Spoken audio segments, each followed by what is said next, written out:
Welcome to the Literally First Class podcast, where I will teach you how to overcome anxiety and achieve somatic success. I'm your host, Keri Ford. I'm a somatic success and holistic life coach here to bring humor, insight, and wisdom to the modern day woman that wants to feel alive in her daily life. You ready? Come on, I saved you a seat in first class.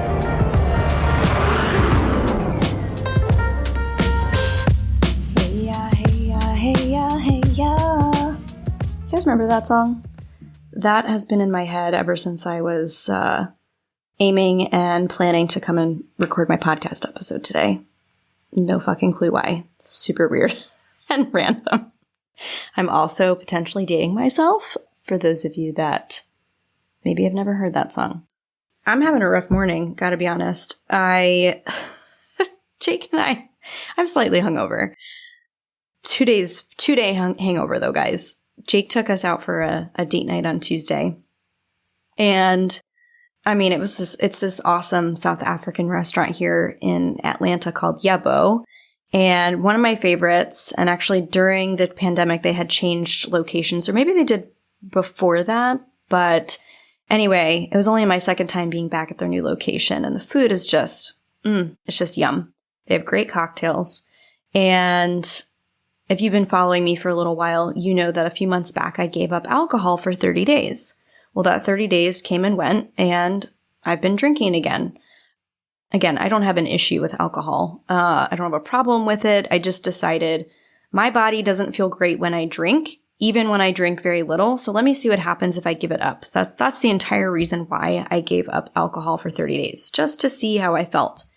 So lo and behold, I have 2 beautiful cocktails, 2 drinks, and you would have thought the next morning, and Jake and I were laughing about this, you would have thought that I had gone on like an all-night rager, like body shots and drinking, straight alcohol out of the bottle and keg stands. Like, I legit felt so sick yesterday. I was nauseous. I have had a migraine for almost 2 days now. I had to cancel my entire day.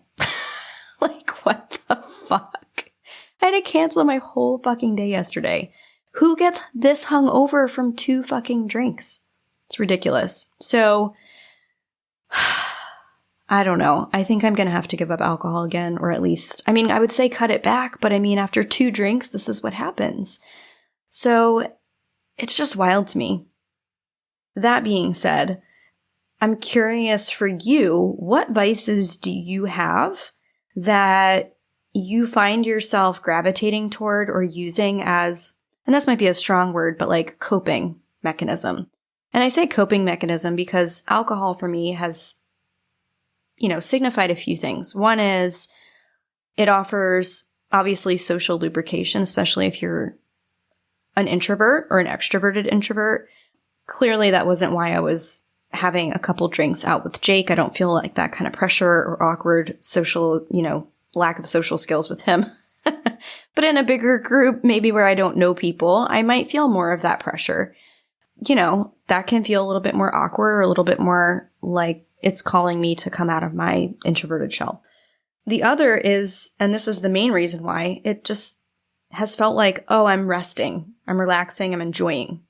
But I've noticed that this experience feels anything but fucking restful. I do not feel well rested right now. I feel tired. I have felt sick, and I don't even have like clear-mindedness because of this stupid fucking hangover. So is it really restful? Is it really relaxing when we're drinking? For me, I don't think so. I think somewhere along the way I've bought into the idea that I'm resting or it's relaxing to do this. Clearly my body is rejecting it right now. So it might be time to explore giving it up again, So for you, what's your vice? Are you using something as a coping mechanism or as postured rest, as we've talked about before, where it looks like it's restful, but it's anything but restful? So that was one thing I really wanted to talk about because it was on my heart. It was something this week, and currently it's why I'm sipping this coffee. But the other thing I wanted to talk about was how our thoughts determine our actions. So recently, this is new to me, maybe it's not new to you, I've learned about the model, which is from the life coach school. And the model uses 5 different things to help you identify a thought that you have that is determining a result. Or you can use it as an empowering tool to choose a different thought to then determine a different result. So I'm just going to walk you through this. So if you have a pen and paper, if you want to just pause this really quick or get out your notes app, you can do that. But I want you to write these 5 words down, and one will be underneath the other. So the first one is circumstance. The next one is thought. The next one is feeling. Then there is action. And then there is result. So circumstance at the top is just like a neutral, factual, inarguable thing. So it's 70 degrees out is a fact. You can't argue that. It's 70 degrees out. But a thought underneath that might come as a result of that circumstance is it's hot. But that can be argued with. That is not factual. So that's how you can determine whether it's a neutral circumstance or if it is a thought. And a thought is something you specifically think. This is something you are responsible for from your lived experience, from your subjective point of view. And I'm going to share with you why I'm talking about the model right now because of something else that happened this week that was pretty cool. And our thoughts determine our feelings, right? From our thoughts come our feelings. So I don't know. Let's use a different example here other than like weather, because that's kind of boring. Let's use coaching. Let's use like hosting an in-person retreat. Okay. I have 20 people that we're bringing to a private island. And the thought is, 20 people feels like a lot. So the feeling from that thought becomes overwhelm. And then my actions as a result of that feeling become, because now I'm overwhelmed, maybe I don't even post about it. I don't even share or advertise or reach out to people and invite them. So then my result is nobody enrolls because I'm not talking about it, right? I haven't shared. And so what that does is it provides confirmation bias. It confirms the thought I already had, but the thought was the root of where all these other things came from, right? Because the thought determines the feeling determines the action, and the action causes the result. So if I want a different result, I have to have a different thought. So I can either choose a different thought or I can identify the thought that got me that result to begin with, right? So that's just a really cool, simple, and powerful tool that you guys can use. It's a little bit more logical and methodical than my creative, flowy brain typically tends to gravitate toward, but that's why I like it. And so last week we talked about hobbies, and I brought up painting, and I said, I can't remember the last time I painted. So as it would turn out, the universe conspired and provided me a beautiful opportunity to paint with my daughter and my mom, because they were in town visiting us for fall break. And we have these little canvases that you can buy. You can pre-buy them at like Five Below or Michael's or wherever. And they're, they have the outline of the drawing. And I probably should go get it, but I think I threw it out, which Jake made fun of me for it. Anyway, they draw out the thing and then you just paint it in. There's no like paint by numbers. There's no picture. Actually, this was interesting. There's no picture on the label that shows you how it should be painted. That's important to know as I tell this story. It's just a template of an outlined thing. And so my daughter is painting, and so I decide I'm going to paint. And then my mom started to paint. So the 3 of us are sitting at the kitchen table painting. This is not for anyone. It's not an assignment. Again, I'm laying down some seeds here and some context. There's no picture that tells me this is how it should look. But it's clear to me that this picture, which has a jar in the center and a piece of coral inside this jar, and then around that, it looks like it's against a backdrop of a sky with botanical leaves, berries, flowers. So in most cases, I think we can all agree that like leaves are green, and typically you would paint flowers, orange, yellow, red, pink, stuff like that, purple. And I decided for the first time ever, this is so fascinating to me. I'm 38 years old, and for the first time ever, I chose to paint this with all the wrong colors. I literally felt like I was being a bad girl, like naughty. That's why I did it.